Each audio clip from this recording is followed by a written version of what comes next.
policing the police every single day.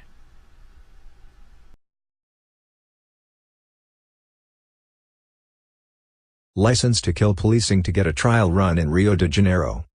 Teams of marksmen next year will patrol swaths of Rio de Janeiro with high-powered weapons and a license to kill, said a security advisor to Governor-elect Wilson Witzel. As many as 120 sharpshooters will accompany police incursions into the slums of Brazil's postcard city to exterminate gun-toting criminals, according to Flavio Paca, a longtime associate of Witzel who the governor-elect's press office said will join the administration. The shooters will work in pairs, one to pull the trigger, one to monitor conditions and videotape deaths. The protocol will be to immediately neutralize, slaughter anyone who has a rifle. Witzel, a federal judge and former Brazilian Marine, told reporters in Brasilia on December 12. Whoever has a rifle isn't worried about other people's lives, they're ready to eliminate anyone who crosses their path. This is a grave problem, not just in Rio de Janeiro, but also in other states. Rio has long exemplified Brazil's charm and its chaos, and what happens there echoes at home and abroad. Like President-elect Jair Bolsonaro, Witzel cruised to victory in October promising a brutal crackdown on criminals who make daily life a harrowing ordeal. Rio will be a proving ground for Bolsonaro's philosophy of maximum force, and whether law enforcement evolves into a storm of extrajudicial killings. Witzel's eyes.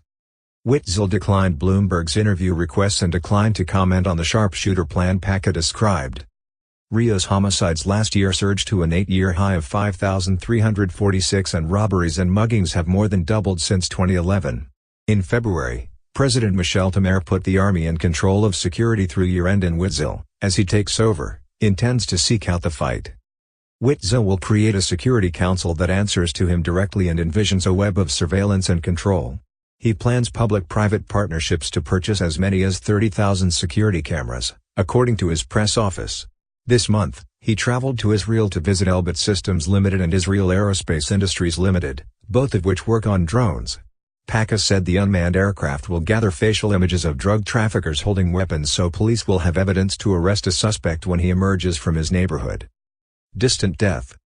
Paca, a police officer himself and a regular attendee at Witzel's transition meetings, said groups of 20 policemen will begin undergoing month-long marksman training as soon as March. After they can kill at 600 meters, they will typically clear the way into favelas, where many residents live under the deadly sway of drug traffickers. Gangs often position roadblocks and lookouts to impede police and rival gangs. Marksmen will alternate, with one shooting and one spotting targets and filming so as to prove a person deserved killing, Paca said in Bloomberg's Rio office.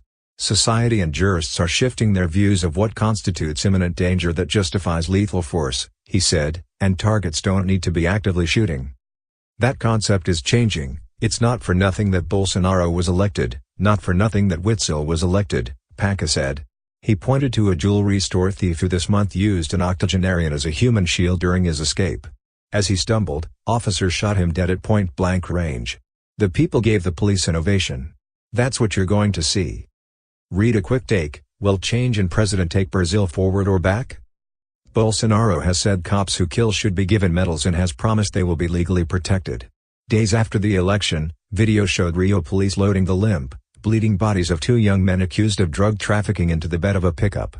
Bystanders cheered, with one yelling Bolsonaro's name. The NGOs, human rights activists and United Nations will have a fit, Alexander Frota, a congressman-elect, said on Twitter while sharing the video. But the cleansing must be done. Crime pervades Rio, stray bullets strike schoolchildren. Residents of means are averse to conspicuous consumption. Commuters alter routes to avoid danger and the price of car insurance spiked with the surge in carjacking. Suelen Souza, 41, sells stuffed potatoes at the foot of the Dona Marta favela. This month, a police officer was shot in the neck in Dona Marta and frequent gun battles have caused the value of Souza's apartment just below to fall by 40%. She said Witzel's offensive may make it safe for her daughters to play in the plaza again. I prefer the criminals get slaughtered instead of the criminals slaughtering us, she said. Her husband, engineer Jose Olimpio Souza, said, a shock of morality showing the government has strength, not indefinitely, but initially, would be good. Death in the rain. Even before Witzel, Rio police increasingly resorted to force. More people died at their hands during the first 11 months of 2018 than any year since state records begin in 2003. The 1,444 dead represent a 39% increase from 2017. Not all are justified. On a rainy September day, a 26-year-old man awaited his wife and 2 children in their hillside favela that looks out over Copacabana Beach. Police mistook his umbrella for a rifle and shot him, according to local press reports. He died en route to hospital, and photos in local media showed pages of his employment booklet ringed with blood. The Bolsonaro-Witzel duo is a concern for those who value democracy, value human rights, value the lives of people in the favelas, said Juliedelum Gruber, coordinator of the Center for Security and Citizenship Studies at the city's Candido Mendes University. Spokespeople for Bolsonaro didn't return calls and messages Friday seeking comment. Official impunity.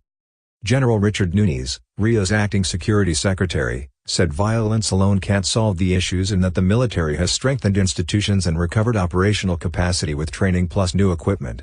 Since April, when the military intervention gained traction, muggings, homicides and armed robbery of stores declined as soldiers became a constant presence, Nunes said.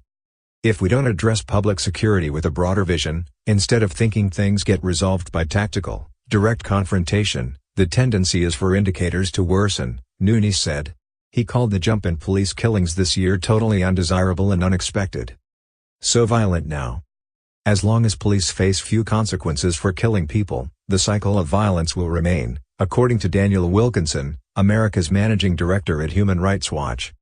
We're very concerned 2019 will only deteriorate further, Wilkinson said.